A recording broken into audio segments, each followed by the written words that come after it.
One of the contractors from the other company recognised Frankie, who was lying outside of the vehicle beside the road. I think it's important that you all understand that Route Irish is the most dangerous road in the world.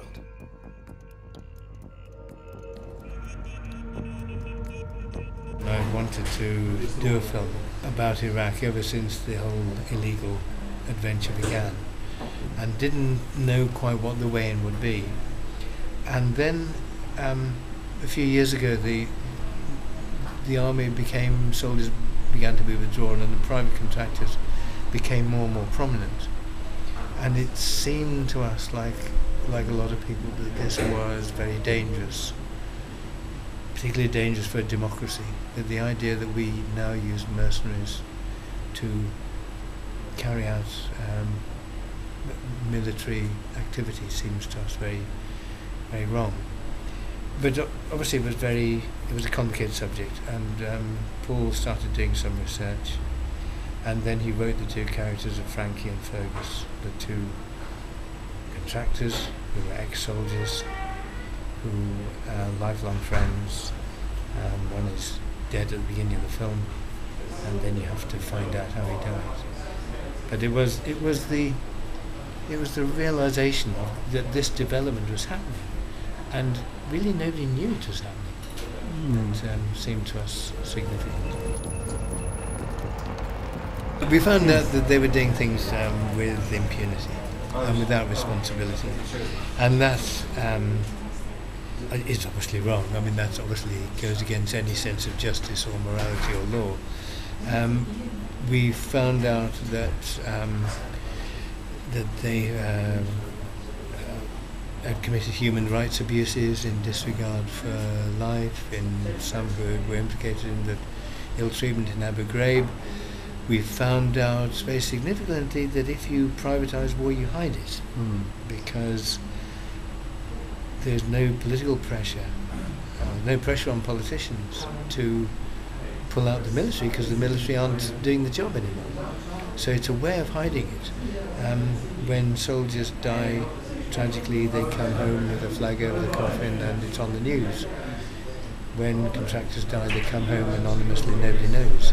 So it hides what is still a military adventure, and it takes it away from democratic scrutiny, and I think that's very serious. Well, War on Want, as you know, is running a campaign to ban the use of private military contractors in combat situations, and to introduce really quite strict regulation of all of their other activities. Yes, I think the War on Want campaign is terrific, and I think the material you use is very powerful, and I absolutely endorse it. And we've, as you know, we've spoken about the film, and you've used your research on occasions, so it's been very helpful. We've always found the research to be absolutely accurate when it's been checked, so it's a terrific campaign. But I think also the privatisation of war is in line with privatisation in other areas, in line with privatisations of healthcare, of schools, the railways, long gone, of council services, of social services, of prisons, of pretty well everything.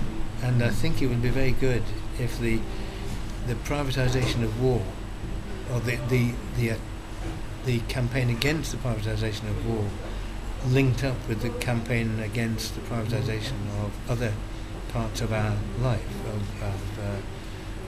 of healthcare, for example.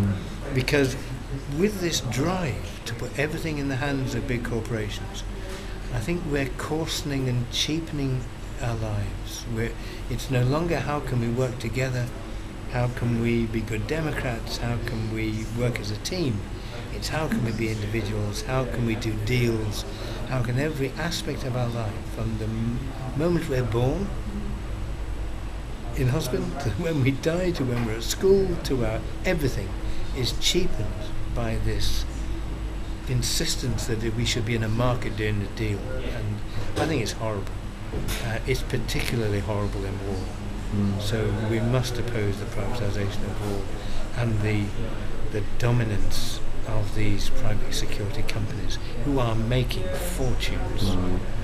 Not the guys on the ground. I mean, they put their lives on the line and they make obviously some money, but the real fortunes are made by the people at the top, with the help of the revolving door that politicians slide across, who've been in Minister of Defence and then suddenly find they're connected to a security firm. I mean, that we have to end. But the campaign to end privatisation of war and the power of the subcontractors, security subcontractors, is very important. Ken, thank you very much. I've found it an incredibly powerful and brilliant film which manages to tell so many aspects of the story through such a strong narrative. So thank you so much for that, and all power to the film as it goes onwards from here. Thanks very much.